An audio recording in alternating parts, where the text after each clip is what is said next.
Niliwamisi sana. Nasi pia. Lakini nawashukuru kwa kila hatua. Tumerudi nyumbani. Tumerudi nyumbani kwa kazi moja. Siasa tumemaliza. Tumekuja kuweka ramani kwa ajili ya maendeleo ya Kyerwa.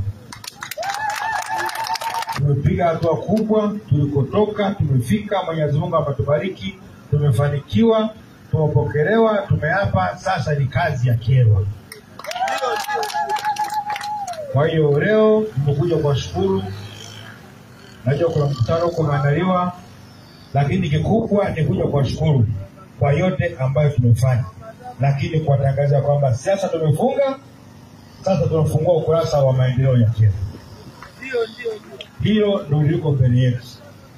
Na mimi kama mbunge wenu sasa nawaahidi ushirikiano wa kutosha usiku na mchana kwa ajili ya maendeleo ya Kyerwa. Hatutamwacha mtu nyuma hata mmoja.